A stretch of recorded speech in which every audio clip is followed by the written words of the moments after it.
everything's fake. It's weird. And so it's like this is the clearest like fixed fight you're ever gonna see. Look at this. That looks so fake. What just happened? He hit him with a left.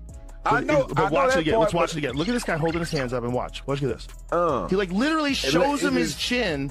And just goes like, and he goes down. Nuts, right? Just the fact that he's willing to fight the two-time heavyweight champion, former Olympic gold medalist. Yeah. A guy who's gigantic in his pride, built like a Greek god. Yeah. And you're gonna stand, and he's a one-punch killer, and you're gonna stand in front of that guy, and he avoided shots till the 6th round. He just started getting tired. When you're on a platform like Netflix that turns one-part episodes into a 6-part series, why would you think that part of their entertainment model is to have a 30-second fight? The internet is on fire right now after a shocking claim came out during the latest Joe Rogan podcast. This is about the Anthony Joshua versus Jake Paul fight. And if what's being alleged is even partly true, it changes everything. According to comments now spreading everywhere online, Anthony Joshua allegedly revealed that Jake Paul tried to bribe him before the fight. And the request that came with it shocked people. This was supposedly a private, behind-the-scenes conversation, and it's forcing fans to question influencer boxing all over again. Once again, people are asking whether some of Jake Paul's biggest fights are real competition or carefully structured business deals. And that leads to one uncomfortable question nobody wants to ask out loud. Are we watching real boxing or expensive entertainment pretending to be sport? Better is a lot of things. 100%. In the fight game, you've seen the amazing fighters that have graced us over the last 100 years. And the expectations that we put on ourselves are immense, but I tried my best.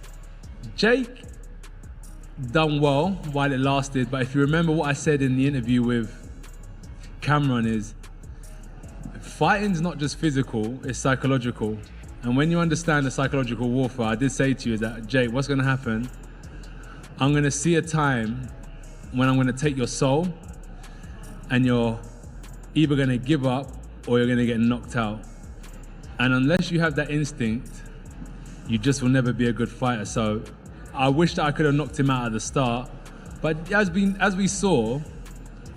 Joe Rogan didn't make direct accusations, but he clearly wasn't buying the situation either. He openly questioned how realistic the fight really was. Rogan pointed out the massive gap in experience, power, and ring intelligence between a former heavyweight champion and a YouTuber who's still learning the sport. He suggested that if Joshua truly wanted to end the fight as fast and violently as possible, it probably wouldn't have lasted long at all, maybe a round or two. Rogan also highlighted a bigger issue in modern combat sports. With massive streaming deals and huge paydays, stretching a fight out can sometimes be more profitable than ending it quickly. According to him, the economics of the sport have changed, and that's affecting how fights play out. Yeah, but the thing is, he knocked Nate Robinson He knocked him the fuck out. And it's the way he did it that I was trying to tell people. I'm like, no.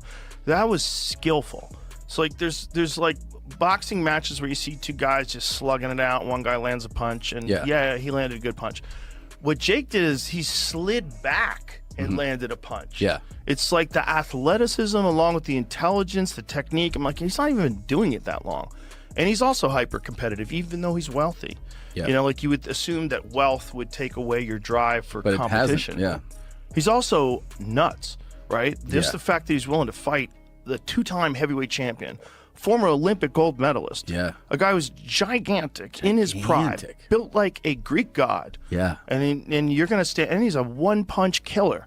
And you're going to stand in front of that guy, and he avoided shots. Simon Jordan added even more fuel to the controversy. He claimed that Anthony Joshua could have knocked out Jake Paul at almost any moment, but chose not to. According to Jordan, the fight needed to last longer to satisfy Netflix's business model, not boxing's competitive standards. He argued that Joshua's power, timing, and experience were on a completely different level, and an early knockout would have ruined the spectacle and hurt streaming numbers. So instead, the fight allegedly needed drama, multiple rounds, and tension to justify the investment. Jordan didn't offer hard proof, but his comments echoed what many fans already suspect. When huge money and streaming platforms get involved, entertainment can quietly take priority over real competition. After the fight, jaw broken, heart and balls intact. That's a good thing. Time to rest, recover, and return to cruiserweight.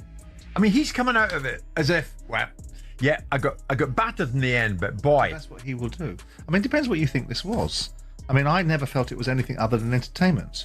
I'm not surprised that Anthony Joshua could have knocked Jake Paul out anytime he wanted to. He didn't want to. So why didn't he? Because well, when you're on a platform like Netflix that turns one-part episodes into a 6-part series, why would you think that part of their entertainment model is to have a 30-second fight? Why?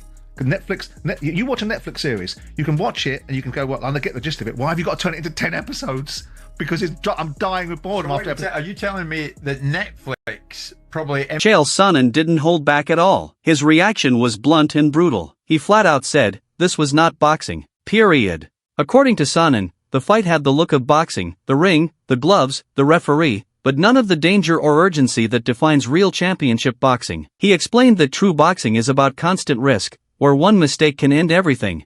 Sonnen said none of that was present. The pacing felt off. The restraint felt intentional. To him, it looked more like a produced exhibition than a real fight. He didn't accuse anyone of fixing outcomes, but his message was clear. When elite fighters appear able to end a fight at will and don't, it stops being sport and becomes entertainment. Had a very healthy fear for his life while he was in there. He was running away. He was trying to get distance. Then he was trying to step in to win this contest. And then he's trying to get out of the way so that he doesn't get hurt again. He was fighting. He's got to go forward. So now he's clinched him. Now he's dropping down to his knees. He's going below the waist. He's getting a double leg position. Jake was fighting for his survival. You could see that this animal who's been caged and is just trying to make it through. It was incredible. And any boxer that wants to say, well, that wasn't high level boxing, go ahead. I won't argue with you. But any human...